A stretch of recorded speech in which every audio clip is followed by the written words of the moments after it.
Treasury prices are declining today as the Fed kicks off its two-day meeting. The big question, of course, when will the Federal Reserve raise interest rates and when will it indicate that it might raise interest rates? Joining us now is Joe Brusuelas. He's director at Moody's Economy.com. Joe, of course, we're going to get the statement tomorrow.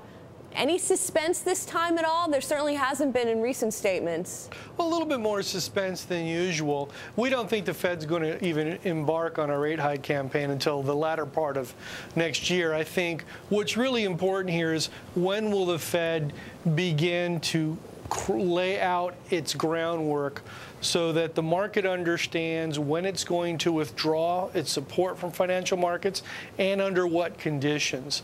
I think that we've seen some trial balloons from the committee over the past several weeks, specifically having to do with the wording, the specific phrasing, extended period of time, and also perhaps interjecting language into the statement to provide implied support for the dollar. You know, we reached a point 2 weeks ago where it looked like the dollar may begin to unwind in a disorderly fashion, and that selective leak from certain members up on the Board of Governors wasn't an accident. So, Joe, let's take the first part of what you said first. Do you think extended is going away? I think over time, I think that they'll likely move to something that looks a bit more like over some time. You know, I don't think it really matters that much whether the federal funds rate is at, 25 basis points or 50 basis points. The point is the active tool to provide a monetary policy right now is that balance sheet. And that balance sheet is what's confusing, I think, some investors out there. Because on one hand, the Federal Reserve is terminating some of those temporary liquidity programs, and indeed they just completed its Treasury purchase program. But on the other hand, they're actually engaged in completing the purchase of mortgage-backed securities and agency debt.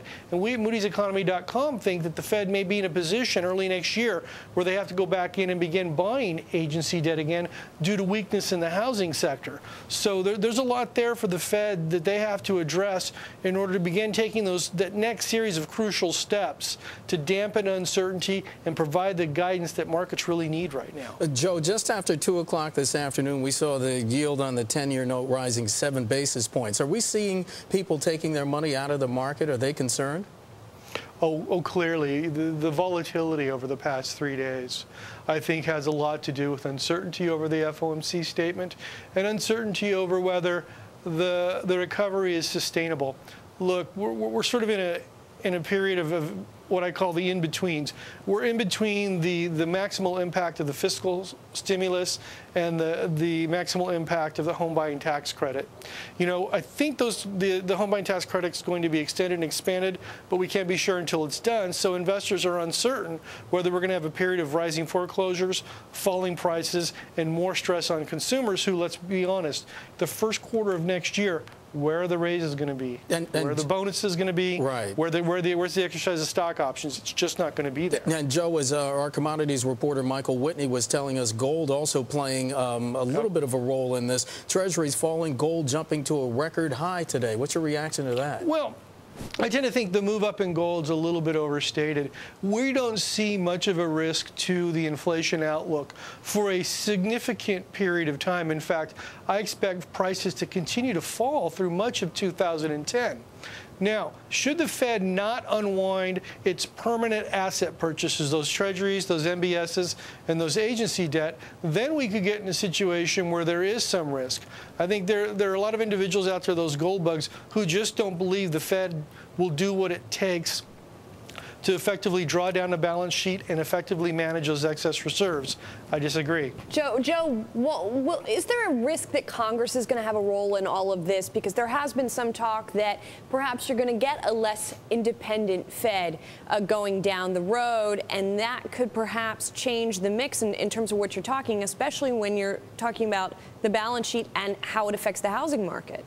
Oh, yeah, no, of course. You know, Craig Torres at Bloomberg wrote a great article this morning, and where he really succinctly put, I think, the real nightmare out there is that sometime in 2010 or 2011, the Fed will begin selling off the 7 to 10-year treasuries it's now holding. But Congress will then intervene, claiming that the housing market's not repaired, primarily for their own political interest. At that point, the Fed's integrity, its independence, and its credibility are compromised. And at that point, we run into some real problems. How high do you think the likelihood is that that would happen?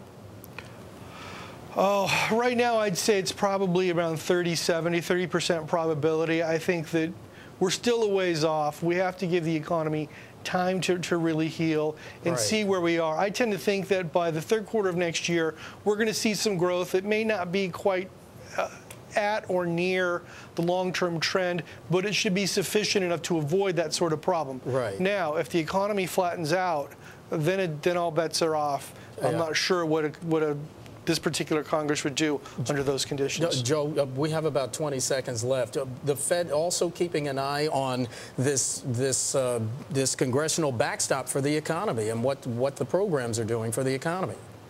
Well, that's right. The Fed, you know, let's be honest, fiscal and monetary policy have been integrated. The Fed has to continue supporting the Treasury's efforts to prop up the economy, but at one point the Fed has to withdraw, and the Treasury will have to permit it. Joe Brusuelas joining us. Joe, thank you so much. Appreciate it.